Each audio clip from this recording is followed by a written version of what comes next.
del ser humano. Nacimiento de las personas. La existencia biológica del ser humano comienza con la concepción, pero la personalidad solo se le otorga a los seres humanos que nazcan vivos. Primera condición del nacimiento del ser humano. Es necesario precisar las condiciones del nacimiento del ser humano, ya que únicamente los nacidos vivos gozan de la personalidad jurídica. Segunda condición del nacimiento del ser humano. El ser humano debe haber vivido una vez realizada la separación completa del vientre materno, un momento siquiera. Eso es lo que cita el artículo 90, parágrafo 2. No se requiere que pueda continuar viviendo. Se consagró la tesis de la vitalidad y no la de la viabilidad. Tercero y último, se exige que el nacido con vida sea un ser humano, requisito hasta cierto punto superfluo, pues, por definición, estamos tratando del nacimiento de los seres humanos. El concebido, como órgano o porción de la madre. El derecho civil actual se inspira en la misma idea de los romanos, que considera al simplemente concebido como una porción de la vida misma y del cuerpo de la madre.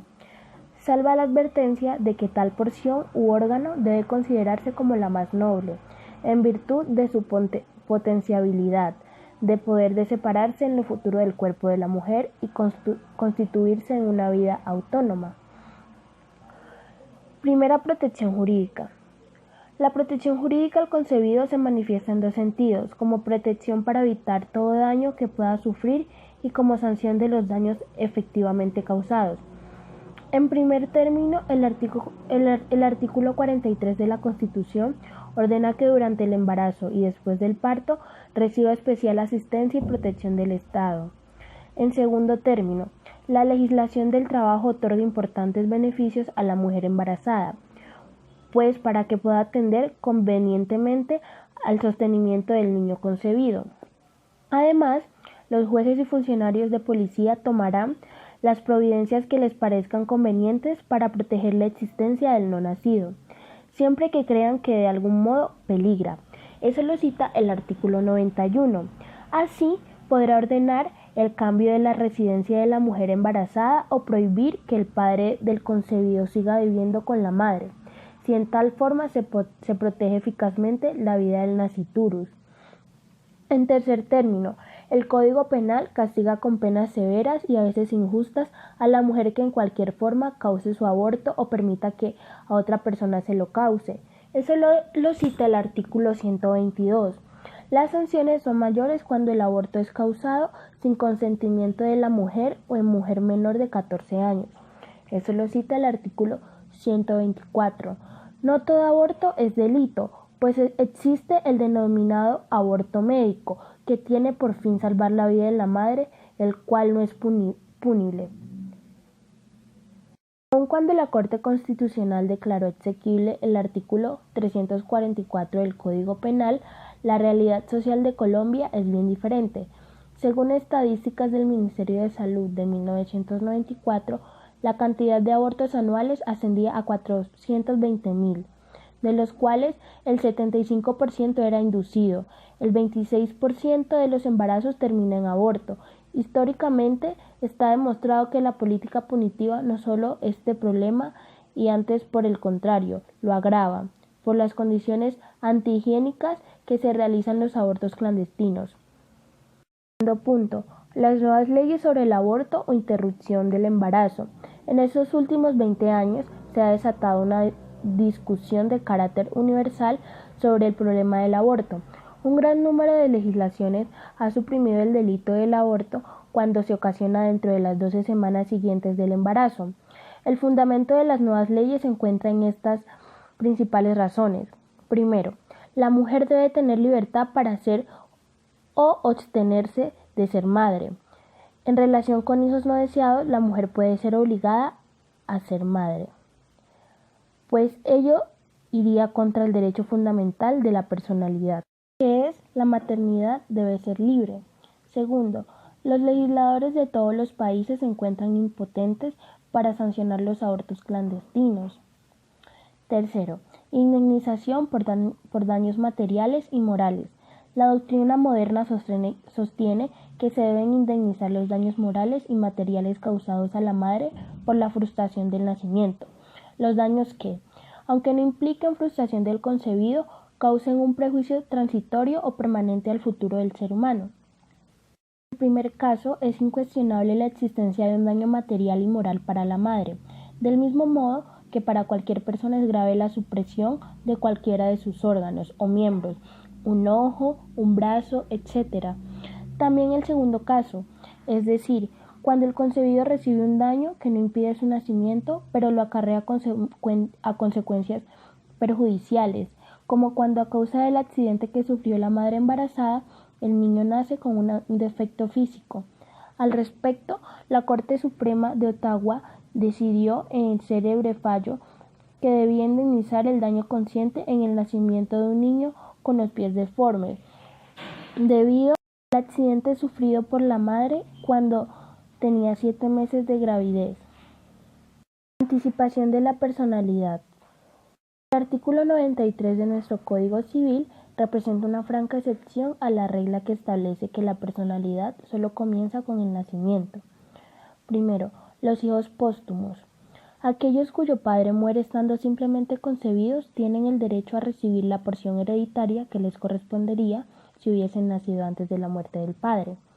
La ley hereda al hijo póstumo bajo la condición de que nazca con vida. Si no alcanza el concebido a ser persona, es decir, nacer con vida, se reputará no haber existido como persona jamás.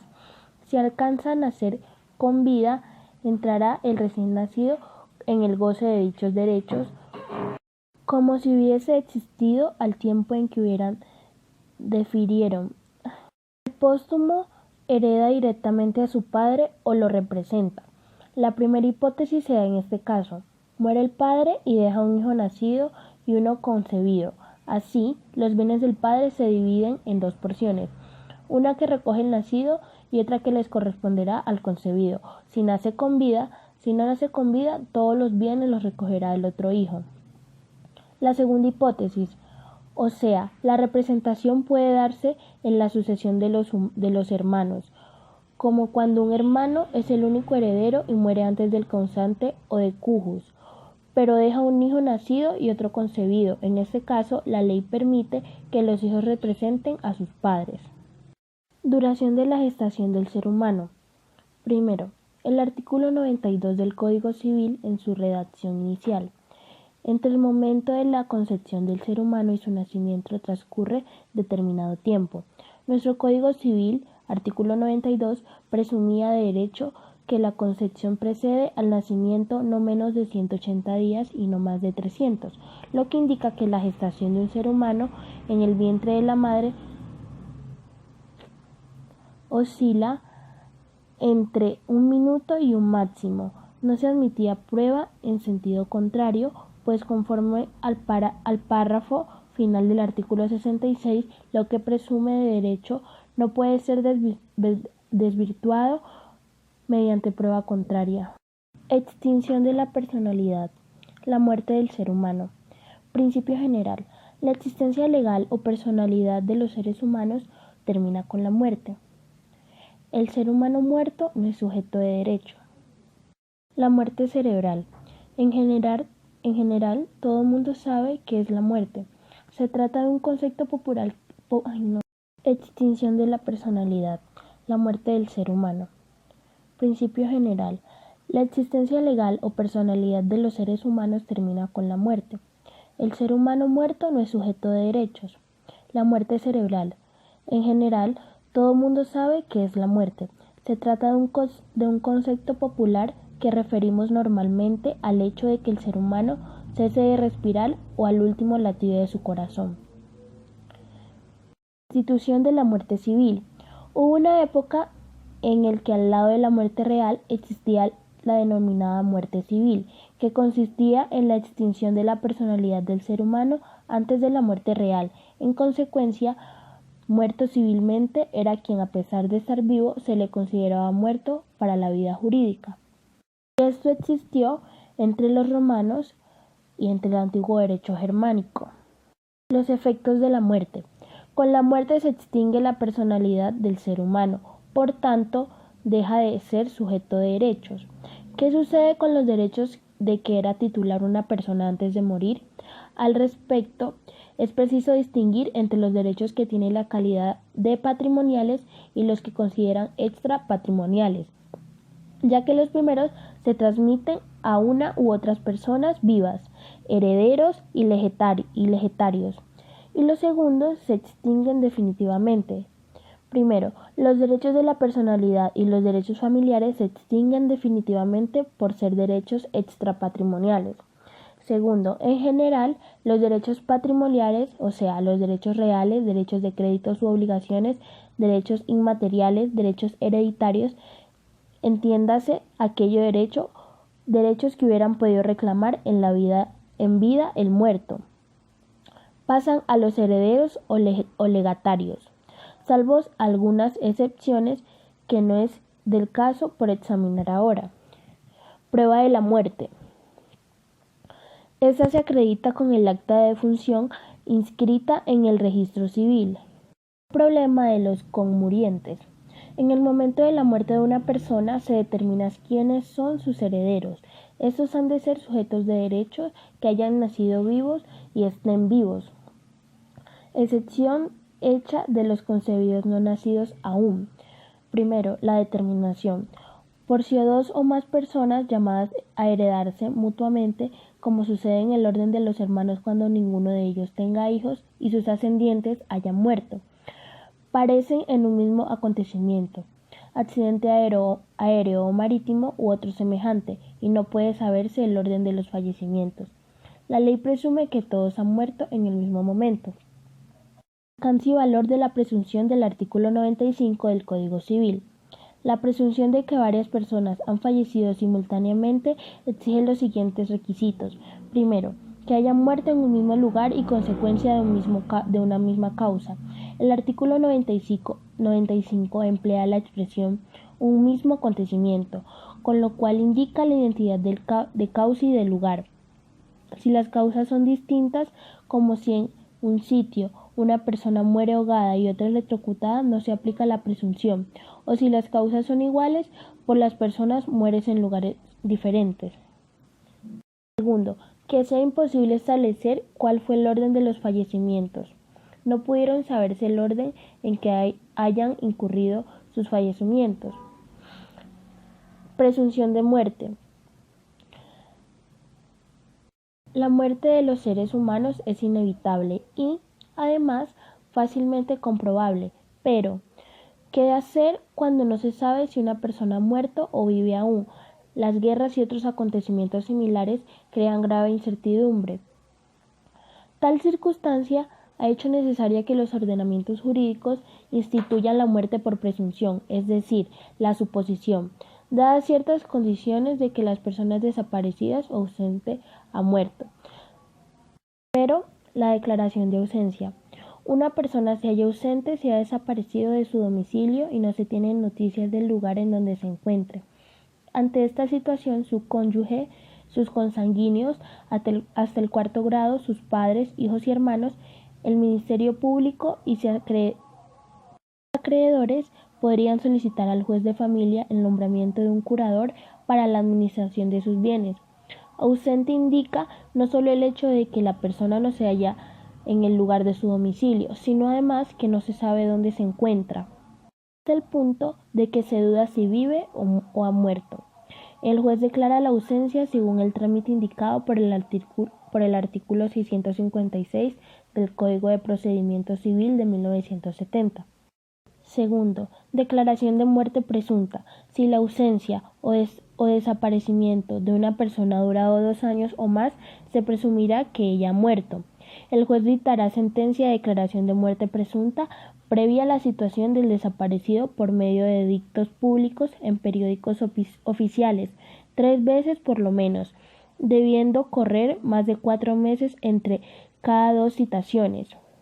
Tercero, efectos de la sentencia de muerte presunta. En general, la sentencia que declara muerta una persona por presunción produce los mismos efectos que la muerte real, con copia de la sentencia en firme y del folio de registro de defunción o simplemente con la última. Se puede iniciar el juicio de sucesiones, el cual es distinto del que dio origen a la sentencia de muerte presunta. Rescisión de la sentencia de la declaración de muerte presuntiva. Esa sentencia crea apenas una presunción relativa o legal que admite prueba en contrario. Varios eventos pueden destruir la presunción. Primero, la reaparición del desaparecido. Segundo, la confirmación de la muerte real. Tercero, el desaparecido no murió cuando lo supuso la sentencia, sino en época muy posterior. De estos tres casos, solo es necesario tener en cuenta el primero y el tercero. En el primer caso, se rescinde del plano la sentencia en consecuencia de la destrucción de la presunción en que se fundaba. En el tercero, posiblemente sea preciso hacer una nueva distribución de bienes. Primero, al reaparecer el desaparecido, se rescinde no solo de la sentencia que lo declaró muerto, sino también de la respectiva sentencia probatoria de la partición y adjudicación de sus bienes.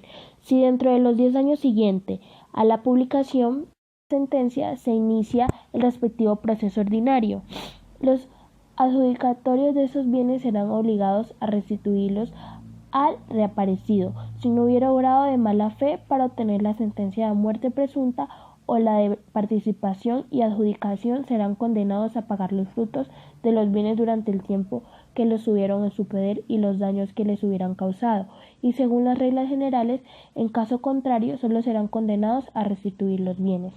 Segundo, es posible que al morir realmente el desaparecido en época muy posterior a la indicada por la sentencia de muerte presuntiva, los herederos o legatarios sean diferentes de los que recogieron los bienes.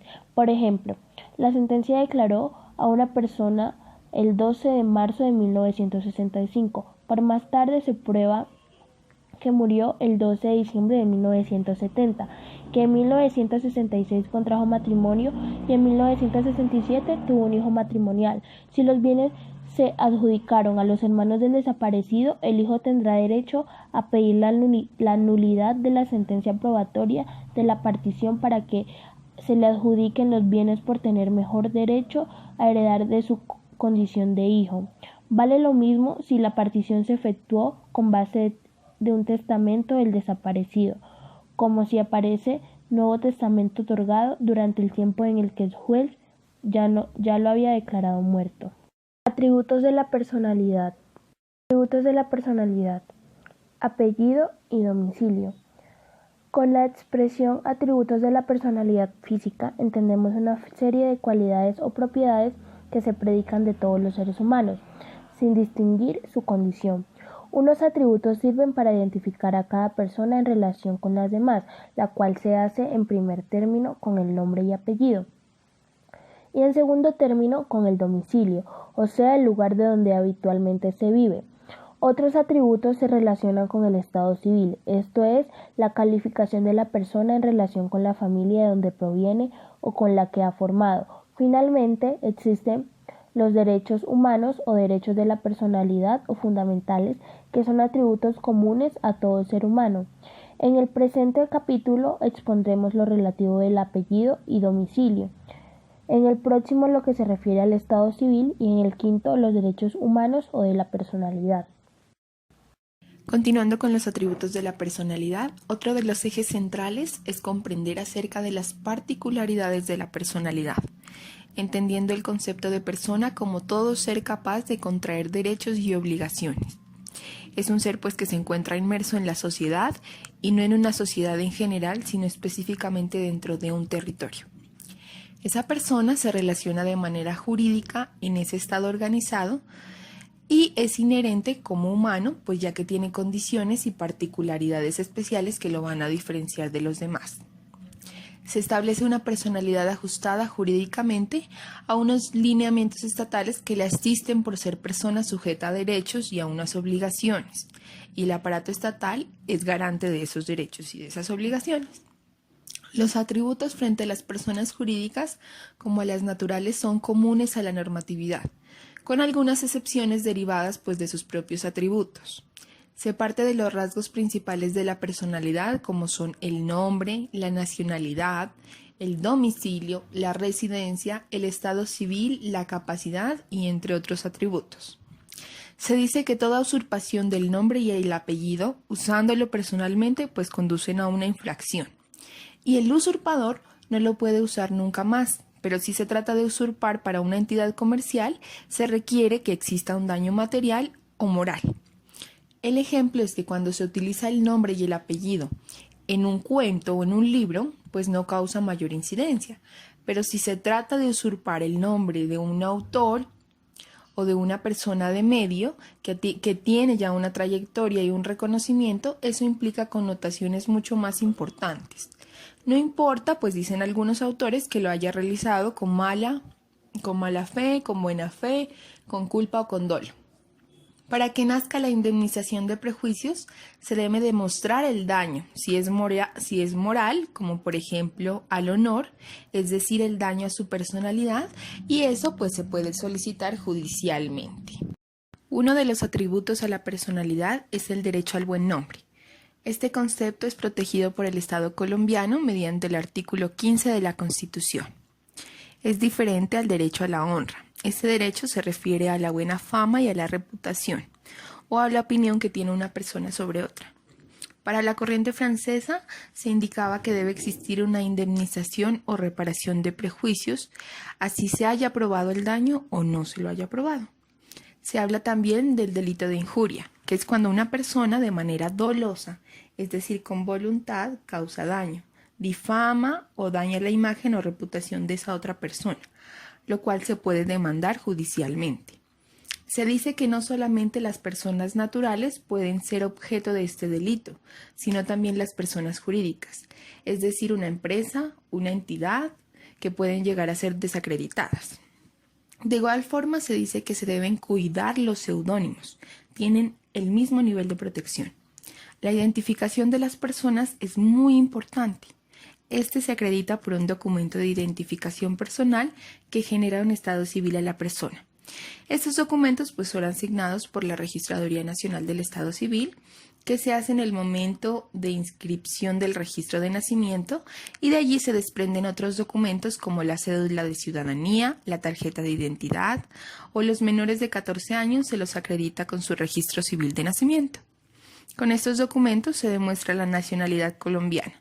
Para los extranjeros pues deben utilizar cédula de extranjería o pasaporte, y así pueden actuar legalmente. Hay que hablar también del domicilio, que es el lugar donde vive una persona de manera continua en un determinado territorio. Ese es el lugar donde se celebran todos sus negocios y donde pueden ejercer derechos y obligaciones de todo orden, sea familiar, económico, social y entre otros, convirtiéndose en el centro de relaciones de una persona. No se debe confundir el domicilio con la casa de habitación. Pues ya que el domicilio es como esa calidad jurídica que adquiere la persona en el lugar donde reside. Los colombianos a veces tomamos la palabra domicilio como sinónimo de casa de habitación. Para los romanos esa era la primera razón o la intención que tenían, aunque después quedó claro que la residencia y el domicilio no son lo mismo. El domicilio pues tiene algunas funciones. Nos sirve para la celebración de un contrato, para los procesos de domicilio conyugal como nulidad, disolución o liquidación de sociedades, y se utiliza pues en caso de presunción de muerte y para matrimonios, ya que se realizan donde los contrayentes tengan su domicilio. El domicilio puede ser civil y político. Dentro del domicilio civil está el domicilio legal y el domicilio voluntario. El domicilio legal es que la ley lo impone a determinadas personas dependiendo de la subordinación que tienen con otras. Ejemplo, cuando las mujeres casadas, es algo que hoy está derogado, pero era que las mujeres tenían el mismo domicilio del esposo. Actualmente los cónyuges viven juntos en una comunidad doméstica y el domicilio es común, pero es voluntario. Lo fijan ellos de común acuerdo. Los hijos matrimoniales, extramatrimoniales y adoptivos tienen como domicilio el de los padres. Actualmente la potestad parental se ejerce también al de los hijos extramatrimoniales y de igual forma pues a los hijos adoptivos. También para las personas con discapacidad mental absoluta tienen por domicilio el de su representante legal o de su guardador, salvo que la autoridad judicial pues les diga lo contrario. Los discapacitados mentales absolutos mayores de edad con patria potestad prorrogada siguen la patria potestad de sus padres. Está el domicilio voluntario real, que si una persona no tiene domicilio legal o de origen, puede escogerlo libremente. Se aplica lo establecido por el artículo 76 de la Constitución, que dice que el domicilio consiste en la residencia acompañada, real o presuntiva del ánimo que tiene la persona para permanecer en ella. Hay algunos elementos esenciales del domicilio voluntario. Tenemos como la residencia permanente, real o presuntiva, con el ánimo de permanecer en ella, y también se determina su domicilio civil o la vecindad, es decir, donde la persona tiene o ejerce una profesión o un oficio. Los romanos también hablaron acerca de la puridad de domicilio, que era cuando una persona reside en dos o más lugares y cuando vive una persona transitoriamente en uno y en otro lugar. Indicaron que no debía existir una persona sin domicilio. En estos casos se presentaba una residencia transitoria y cada residencia hacía las veces de su domicilio. El Código Civil alemán de 1900 siguió la tesis romana y estableció que el domicilio es la residencia habitual de una persona en un lugar determinado. Para los alemanes como para los romanos, una persona podía tener varios domicilios o podía carecer de él. En este último, la residencia transitoria hace las veces de su domicilio. En el título 8 también encontramos el estado civil de las personas. Este estado civil lo determina la ley y las relaciones jurídicas en las que se encuentra inmersa toda persona, todo ser humano, relacionándolo con la familia de donde proviene o con la familia que ha formado y la sociedad en la cual pertenece. Con respecto a la familia de donde proviene, se ve si es hijo legítimo o extramatrimonial. Sobre la familia que haya formado, si es casado o soltero, y también se habla de su identidad personal y sexual, si es mayor o menor de edad, si vive o ha muerto, entre otras. Estas calidades civiles de las personas sirven para identificar plenamente a cada ser humano y le otorgan derechos, deberes y obligaciones que producen algunos efectos jurídicos.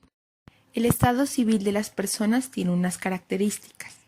Toda persona tiene un estado civil, sea varón o sea mujer, hijo matrimonial o extramatrimonial, mayor o menor de edad, vivo o muerto, casado o soltero. El estado civil también es uno e invisible, es decir, que una persona no puede tener dos estados civiles contradictorios, por ejemplo, estar casado y soltero a la vez. El estado civil es irrenunciable, intransmisible e imprescriptible. La prueba del estado civil es el registro civil que se obtiene mediante la inscripción, como lo dice la ley. Hay una historia del registro civil. Se dice que existieron 3 sistemas en Colombia. El primero, que fue el eclesiástico, anterior a 1938, y era obligatorio con el concordado para los católicos. Este era llevado por los curas y párrocos. El de la ley 92 de 1938, que era independiente de los párrocos y estaba a cargo de los notarios y alcaldes, que llevaban un libro de registros, nacimientos, matrimonios, defunciones, reconocimientos y adopciones. El tercero, que es el actual, del decreto de 1260 hasta 1960, que es el sistema de tarjetas e índices a cargo de la Registraduría Nacional del Estado Civil. Para los que no profesaron la religión católica, se aplicó el del artículo 366 del Código Civil, que está a cargo de los notarios públicos. Hay unas formas de hacer el registro. La inscripción en el registro del Estado Civil se hace por duplicados. La primera, que es en el folio respectivo del nacimiento, del matrimonio, de la defunción o de cualquier caso. Y la segunda se hace en el folio que es emitido al archivo de la oficina central. Toda inscripción debe obtener y contener la naturaleza del acto que se registra, sea nacimiento, matrimonio o cualquier otro. Debe haber lugar y fecha en que se inscribe, nombre completo, domicilio, documentos, la firma de los comparecientes y del funcionario. Existen las inscripciones básicas como son los nacimientos, matrimonios, defunciones y registros varios. El proceso de registro pues tiene algunas características que son la recepción, que es el funcionario notario, registrador o alcalde que recibe las declaraciones de los interesados y de todos los testigos que haya. La extensión, que es la versión escrita de lo declarado por los comparecientes. El otorgamiento, que es el consentimiento de los comparecientes o testigos que presentan pues la diligencia. La autorización, que es la fe que el funcionario imprime con su firma. Y la constancia de haberse realizado la inscripción. Si falta alguno de estos requisitos, se puede llegar a anular la inscripción. Hay unas reglas especiales para el registro de nacimientos, matrimonios, defunciones y varios. Deben inscribirse todos los nacidos en el territorio nacional. Los nacidos en el extranjero cuyo padre o madre o ambos sean colombianos. Y por último, los nacidos en el exterior, hijos de extranjeros residentes en el país, si lo solicita siempre y cuando pues el interesado. Se inscriben los nacimientos, los reconocimientos de hijos extramatrimoniales, las legitimaciones, las alteraciones de la patria potestad, los matrimonios, las capitulaciones matrimoniales, las interdicciones judiciales, los discernimientos de guardias, las rehabilitaciones, las nulidades de matrimonios, divorcios y separaciones pues de cuerpos, o sea, también de bienes. Los cambios de nombre, las declaraciones que hay de los seudónimos, las declaraciones de ausencias como las defunciones y en general pues todos los hechos y actos relacionados con el estado civil y la capacidad de las personas. Deben denunciar el nacimiento y solicitar el registro los parientes más próximos. El director o administrador del establecimiento donde nació y el propio interesado, pero mayor de 18 años. Eso se acredita cuando el nacimiento se denuncia dentro del mes siguiente a su ocurrencia, con un certificado médico o pues el de la enfermera que atendió el parto de la madre y en su defecto por la declaración juramentada de los dos testigos hábiles.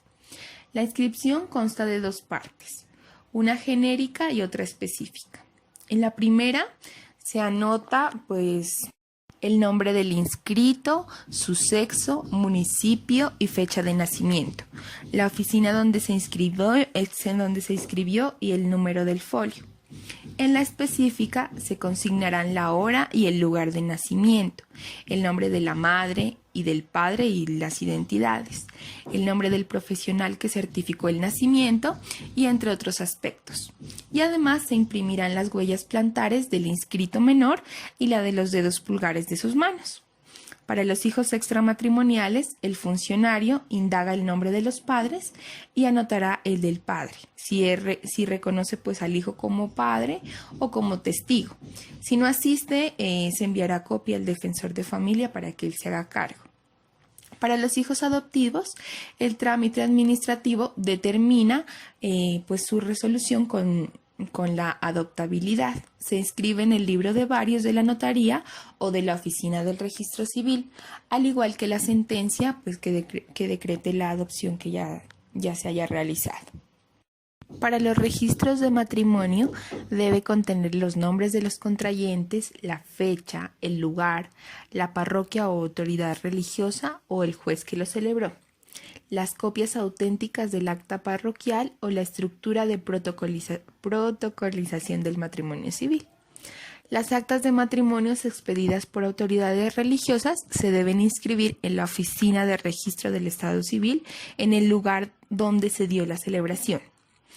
Para los registros de defunciones se acreditan ante el funcionario del registro civil mediante certificado médico o mediante dos testigos hábiles. Debe contener la fecha, el lugar donde ocurrió, el nombre, la nacionalidad, el sexo, el estado civil, el nombre del cónyuge, el número de cédula o de ciudadanía o la tarjeta de identidad y la causa de su muerte.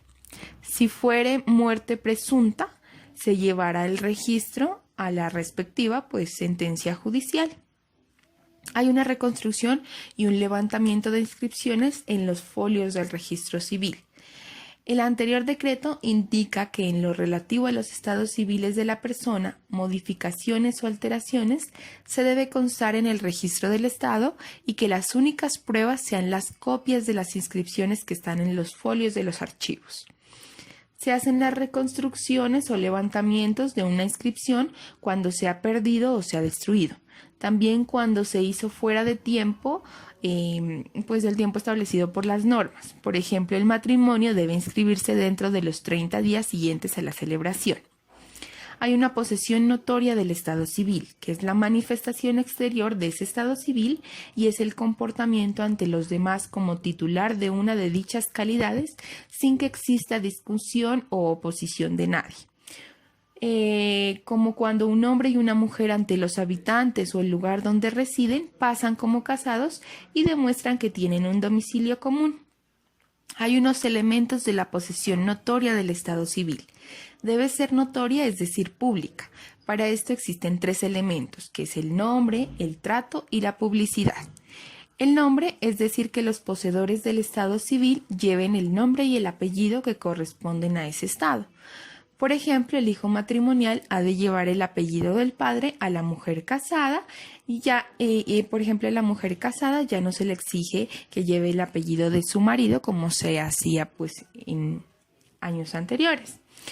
El trato se trata pues de las relaciones de familia, los poseedores de un estado civil y para que se comporten de la misma forma que las demás personas que son titulares de tal estado.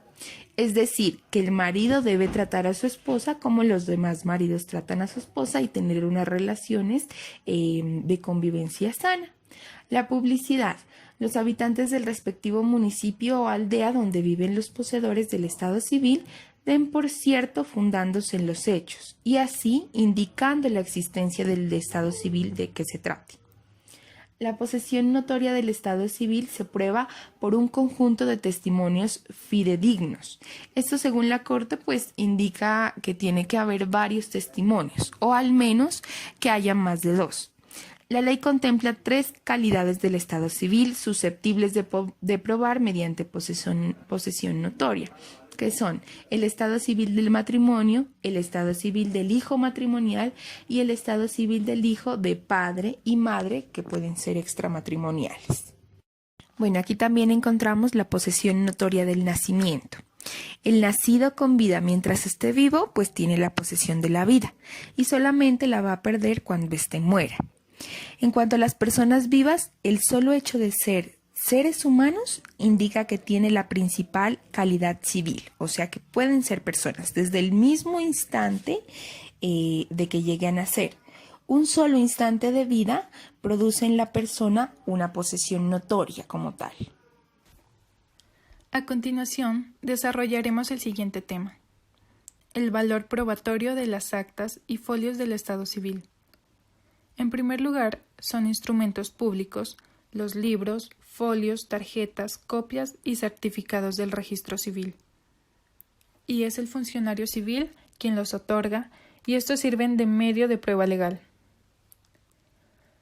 Lo que diga una persona que declara se toma real, es decir, se presume su veracidad, mientras no se pruebe su falsedad. Ejemplo, cuando una persona va a declarar una defunción, se debe indicar así: que el día tal, a la hora X, compareció fulano de tal y expuso que en cierto sitio murió sultano. Las declaraciones se distinguen así: a. Las hechas por funcionarios del Estado civil, como notario, alcalde o registrador. b. Las declaraciones realizadas por los particulares. Pero las declaraciones que hacen los particulares en un documento no es auténtico. Se presume su veracidad, pero el documento auténtico es el que lo emite un funcionario legal.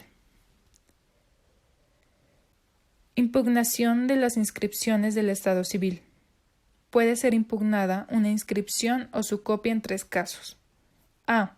Se acredita la falsedad de las copias. Alguien cometió el delito de falsedad en instrumento público. B. Se acredita la falsedad de las declaraciones. Puede ser total. Ejemplo, el nacimiento o una muerte que no han ocurrido. Parcial, cuando efectivamente ocurre el nacimiento, pero se hace figurar el recién nacido como hijo de mujer diferente de la propia madre que lo dio a luz. C. Una persona puede suplantar al inscrito Los jueces civiles son competentes para conocer las acciones de impugnación. La inscripción sirve como medio de prueba, cuando están inscritos, y es el funcionario público que da fe de ello. Los estados civiles son declarativos y constitutivos. Los declarativos, ejemplo, nacimientos, matrimonios y defunciones. Los constitutivos, ejemplo, sentencias judiciales y declaración de ausencia. Los funcionarios que llevan el registro civil son los registradores, pero la Registraduría Nacional del Estado Civil, de manera excepcional, autorizó a los notarios, alcaldes municipales, corregidores, inspectores de policía, jefes o gobernadores de cabildos indígenas, clínicas y hospitales, y en el caso exterior a funcionarios consulares. Derechos de la personalidad o derechos humanos, llamados también derechos fundamentales. La teoría de los derechos humanos se refiere a los derechos de la personalidad o derechos fundamentales importantes en el mundo entero. Existen acuerdos y tratados internacionales que hablan de garantías y derechos. Ejemplo, la vida, la igualdad, la seguridad, etc. Existen varias escuelas y teorías como la estoica, la del derecho romano, el cristianismo, el positivismo, el derecho natural y el historicismo. Los derechos humanos tienen relevancia y se sustentan en dos aspectos. A. La dignidad humana, como la vida, la salud, etc.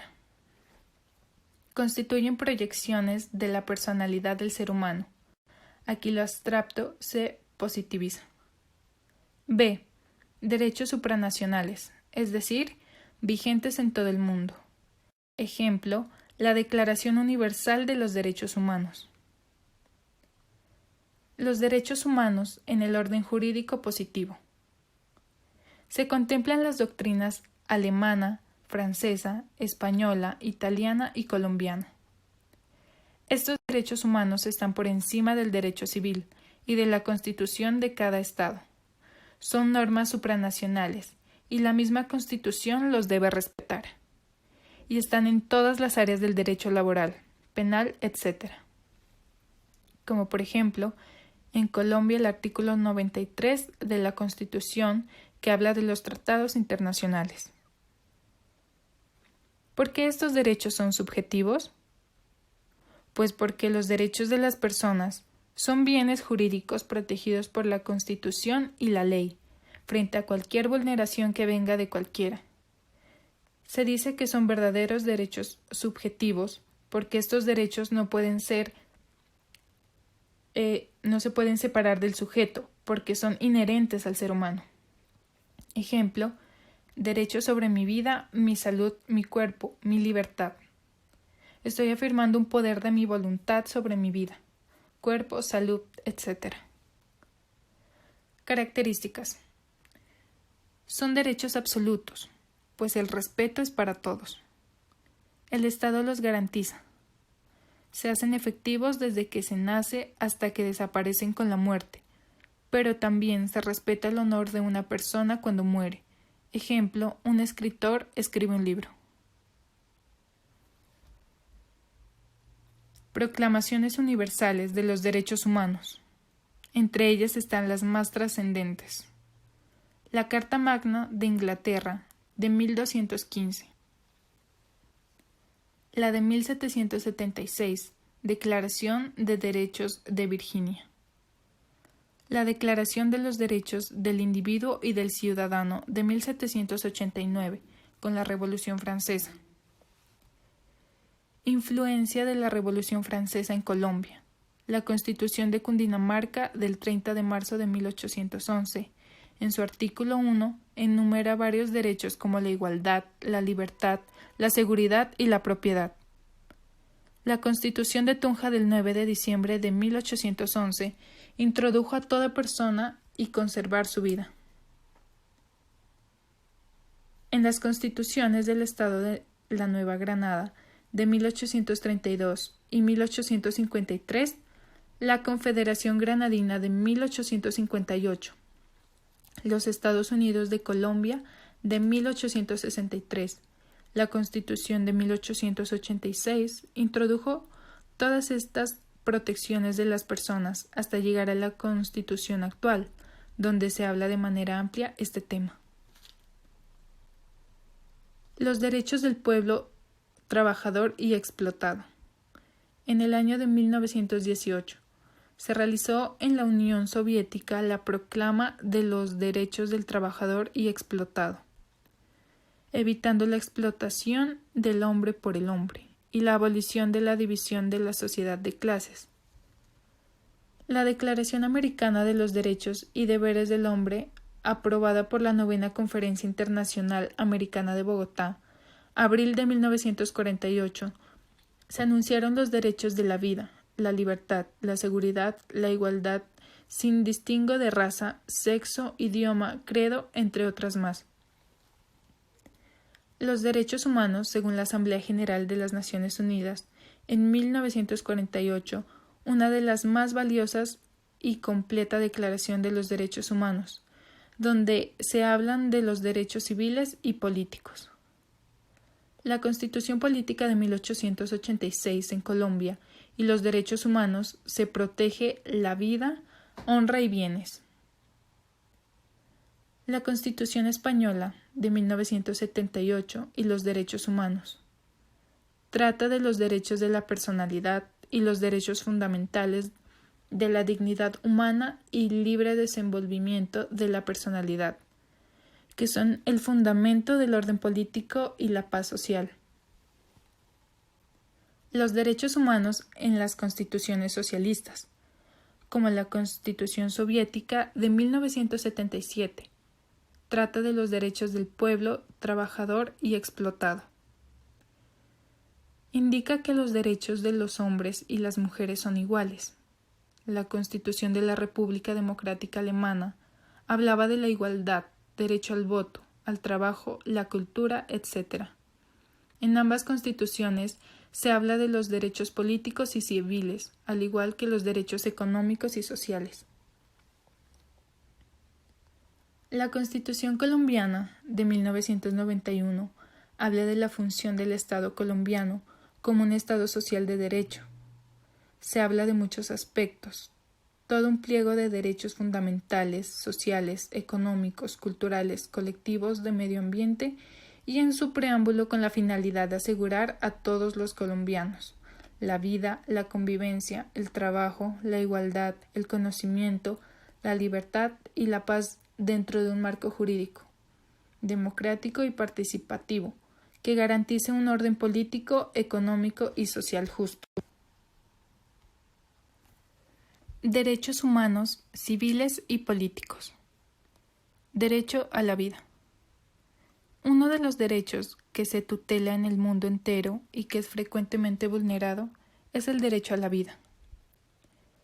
Se dice que es el derecho más importante del ser humano o de la personalidad. Su existencia comienza con la concepción y termina con la muerte.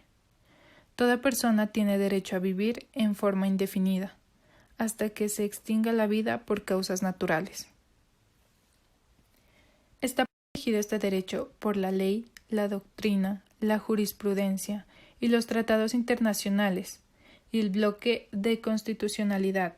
Ejemplo, Declaración Americana de Derechos de Bogotá de 1948, artículo 3 de la Declaración Universal de Derechos Humanos de la Asamblea General de las Naciones Unidas de 1948, el artículo 11 de la Constitución colombiana, el artículo 6 del Pacto Internacional de Derechos Civiles y Políticos de 1966, sentencias de la Corte Constitucional T-645 de 1998.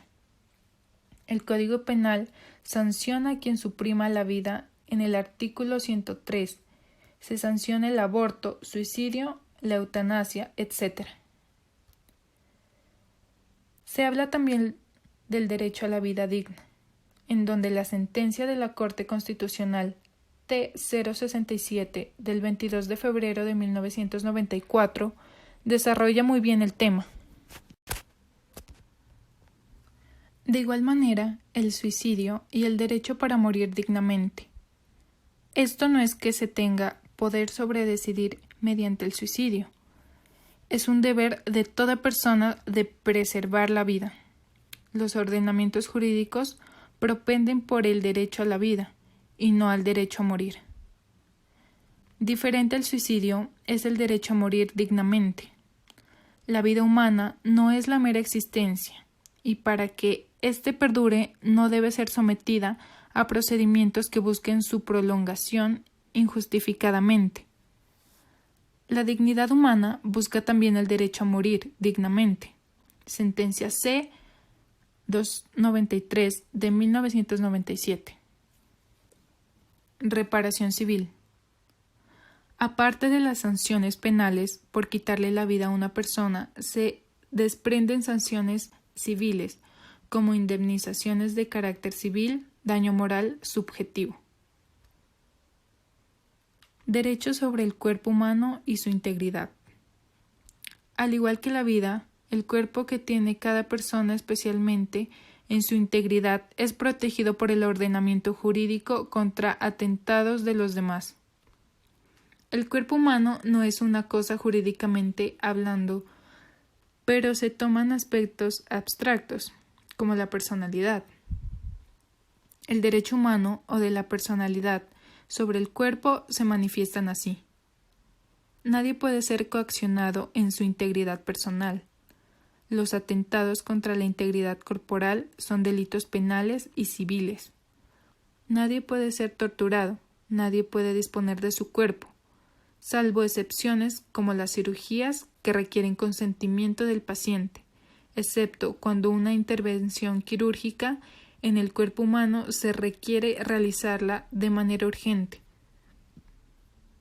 cuando hay intereses superiores del orden público que así lo exigen.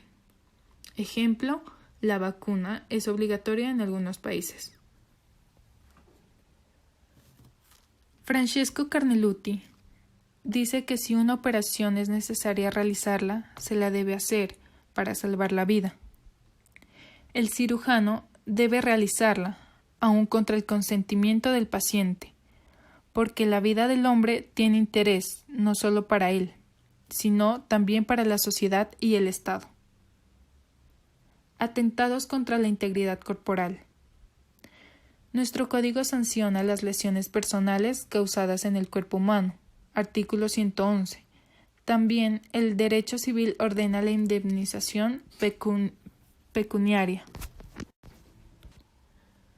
Nadie puede ser torturado ni sometido a tratos inhumanos o degradantes. Nadie será sometido a desaparición forzada. La tortura es constreñir a una persona mediante largos interrogatorios o mediante tormentos físicos o psicológicos, para que pueda declarar o haga una confesión. Facultades de disposiciones sobre el cuerpo. Nadie puede realizar actos de disposición del cuerpo en favor de otros. Ejemplo, la esclavitud. Hay excepciones cuando no lesionen la integridad corporal ni la salud, ni se cause una lesión permanente.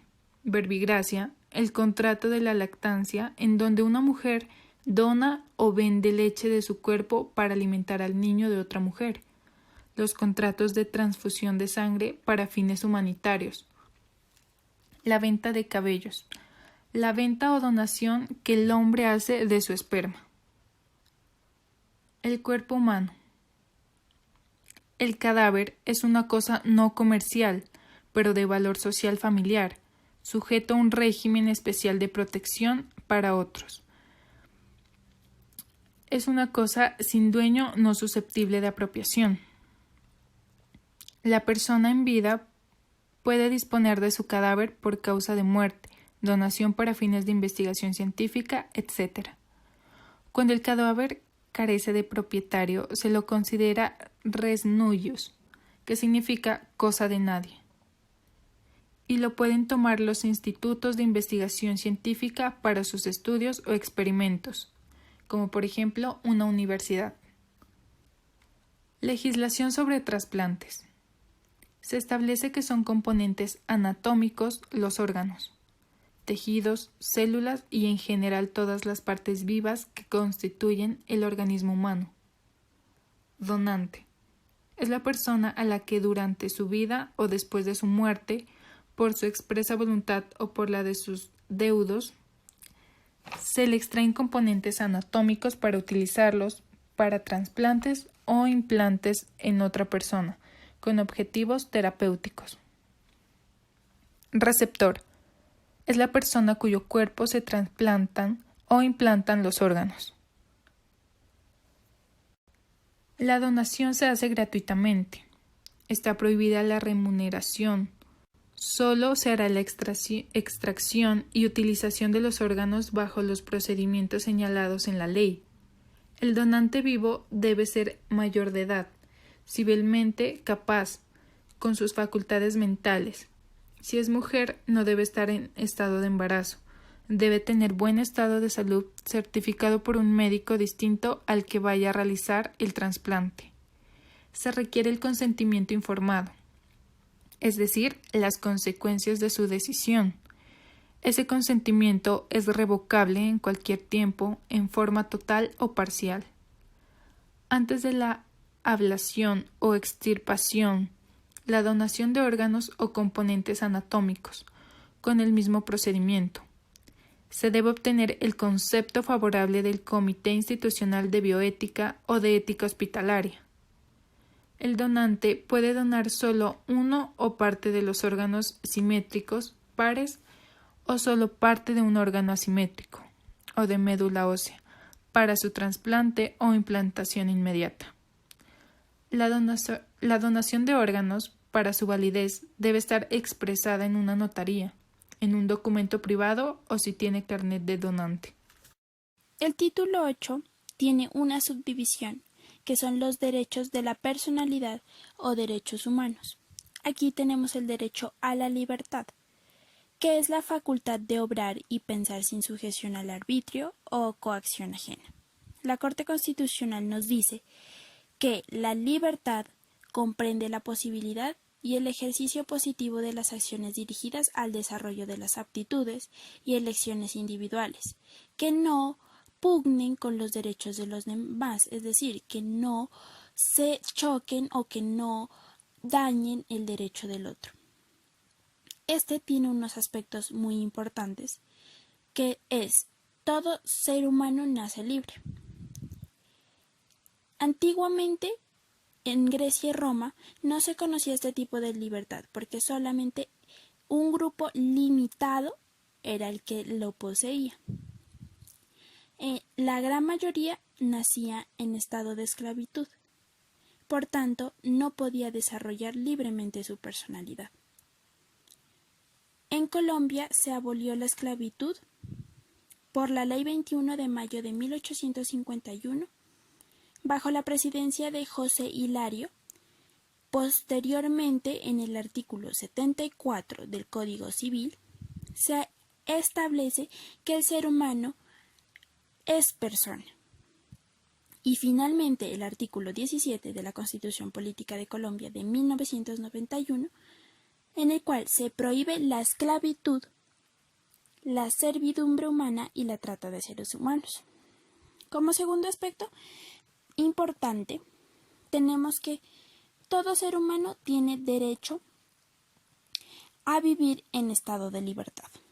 Aquí nos habla que el Estado debe respetar y proteger el derecho a la libertad de cada individuo, con excepción de los casos que se ha cometido un delito, en el cual se priva de la libertad, y la ley penal es la que sanciona enérgicamente en estos casos.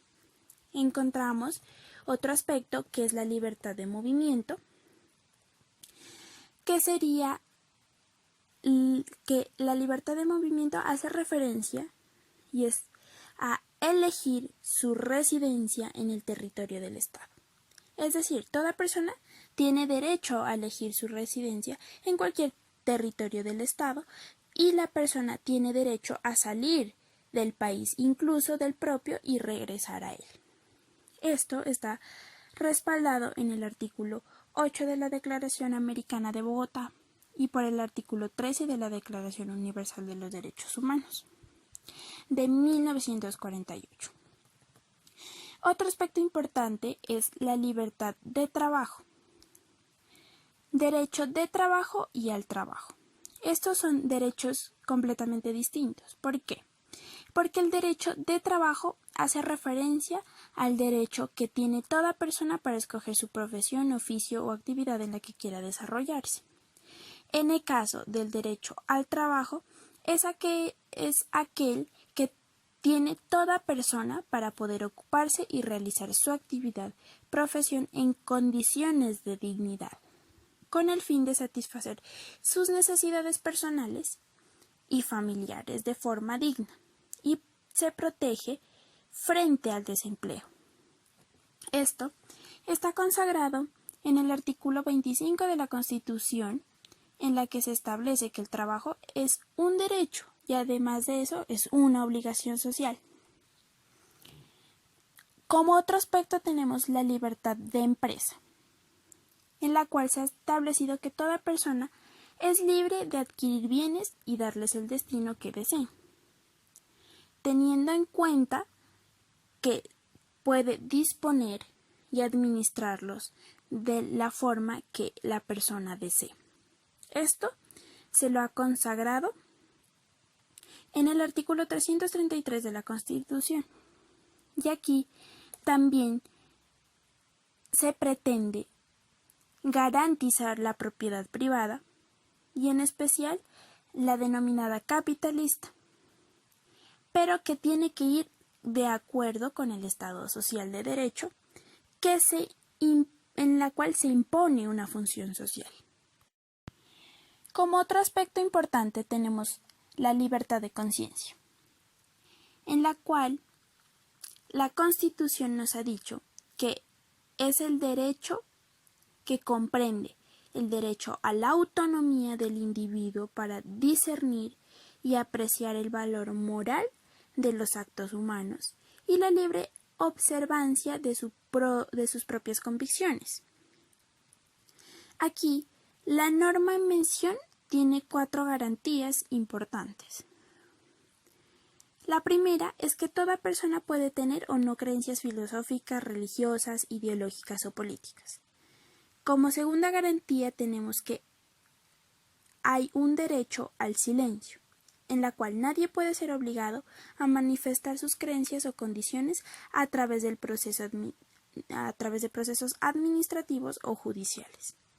Como tercera garantía, tenemos que ninguna persona puede ser objeto de discriminación o abuso o perturbación por causa de sus creencias. Y como cuarta garantía tenemos que nadie puede ser obligado a actuar contra sus convicciones o creencias.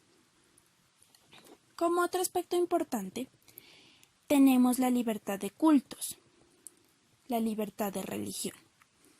Aquí nos habla que en el artículo 19 se ha garantizado la libertad de cultos, en la cual toda persona tiene derecho a profesar libremente su religión y a difundirla en forma individual o colectiva. Aquí todas las confesiones religiosas e iglesias son igualmente libres ante la ley. Como otro aspecto importante tenemos la libertad de pensamiento y de expresión. Aquí es en el cual se ha prohibido que una persona sea molestada por sus opiniones. Encontramos que en el artículo 20 del Pacto Internacional de Derechos Civiles y Políticos se ha prohibido cualquier propaganda que inicie o incite a la discriminación, hostilidad o violencia contra la persona frente a este aspecto. Igualmente, la Constitución garantiza la libertad de pensamiento y expresión, pero ésta debe ejercerse en los límites propios de cada libertad. Aquí también encontramos como noveno aspecto importante la libertad de reunión y de asociación. Hablamos que la reunión es transitoria o pasajera es un grupo de personas que tienen unos fines determinados, pero son ocasionales.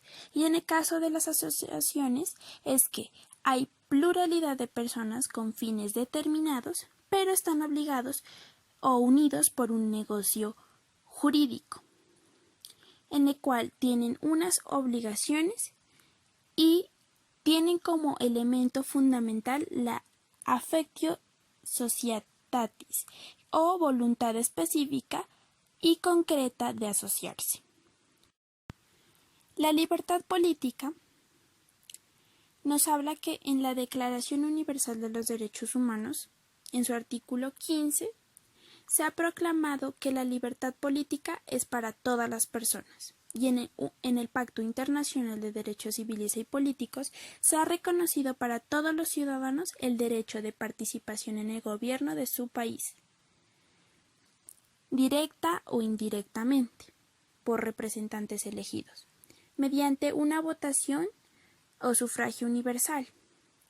Y también tienen el derecho a ser elegidos y al acceso en condiciones igualitarias a las funciones públicas. Como otro aspecto tenemos libre desarrollo de la personalidad, también conocido como el derecho a la autodeterminación personal. Está muy relacionada con la intimidad, la libertad de conciencia, la libertad de circulación, de honra, de cultos, de religión, entre otros aspectos. Y tiene gran relación a la libertad sexual, que hace referencia a escoger su pareja, tener una relación con quien lo desee, permanecer célibe y en otros casos comprende el derecho a ser o no ser madre. Tenemos unas libertades civiles, en la cual hablamos de 3 aspectos importantes, o mejor dicho, podemos aclarar que son 3 tipos de derechos civiles de gran importancia, que son: todas las personas son libres para formar una familia. Como segundo derecho tenemos que se le ha reconocido a toda persona la libertad de celebrar toda clase de contratos o negocios jurídicos.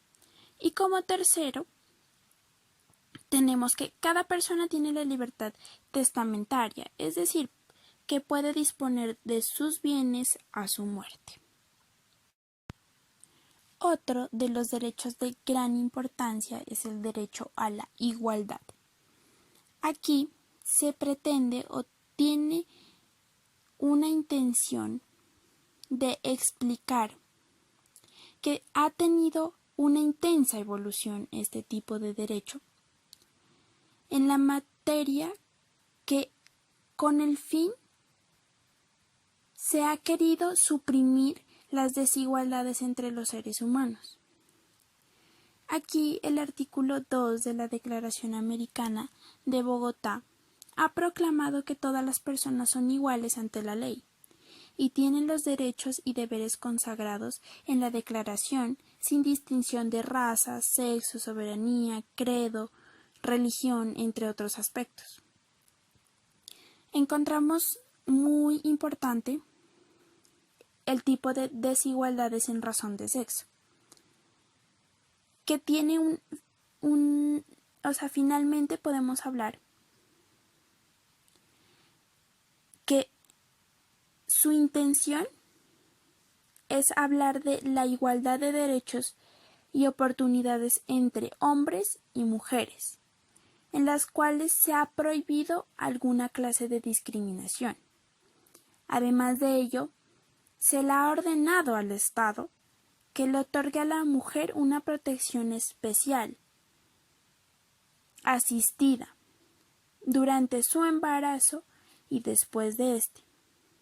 Tenemos que en el artículo 40 se ha garantizado la adecuada y efectiva participación de la mujer en las decisiones de la administración pública. Igualmente, en materia de relaciones familiares, se ha establecido la igualdad de derechos entre los cónyuges. Como desigualdades en razón de la filiación, tenemos que en el artículo 42, inciso 4 de la Constitución, se elimina toda desigualdad entre los hijos matrimoniales o extramatrimoniales, entre hijos naturales u adoptados, o los que han sido concebidos por técnicas de procreación asistida. Como otro aspecto importante, tenemos las desigualdades en razón de la raza o del color, las cuales hace referencia a que no puede haber ningún tipo de discriminación por causa de la raza, el color, en la cual se condena por el artículo 2 de la Declaración Americana de Bogotá este tipo de discriminación. Y en el segundo del Pacto Internacional de Derechos Civiles y Políticos, entre otros aspectos. Encontramos la desigualdad en razón del capital. Aquí hablamos de la desigualdad que es muy evidente en las divisiones de clases. Podemos decir que los tenedores de las fuentes de riqueza y la clase de los trabajadores que se han visto obligados a vender su fuerza de trabajo por un salario. Por esta razón, se crean estos derechos civiles y políticos, económicos, sociales y culturales con el fin de aminorar estas desigualdades. Otro tipo de derecho es el derecho al honor civil, honra o reputación, en la cual la Corte presenta que la honra es un derecho que debe ser protegido con el fin de no menoscabar el valor propio de cada individuo frente a la sociedad y frente a sí mismos. De esta manera, poder garantizar una adecuada consideración y valoración de las personas dentro de una colectividad.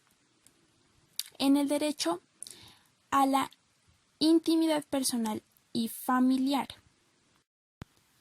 Aquí podemos citar el artículo 15 de la Constitución, que consagra que todas las personas tienen el derecho a la intimidad personal y familiar, a su buen nombre, siendo el Estado quien debe respetar y hacerlo respetar.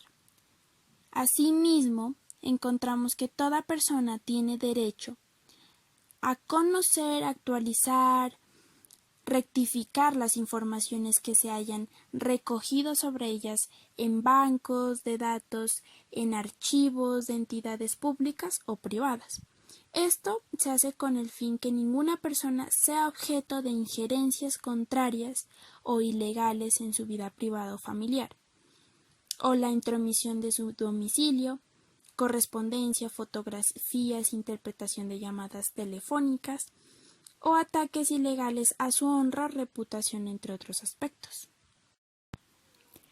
En el derecho sobre la propia imagen, es un derecho subjetivo de la personalidad y en la más moderna doctrina es considerado un derecho propio y autónomo sobre la propia imagen, sea que lesione o no el honor.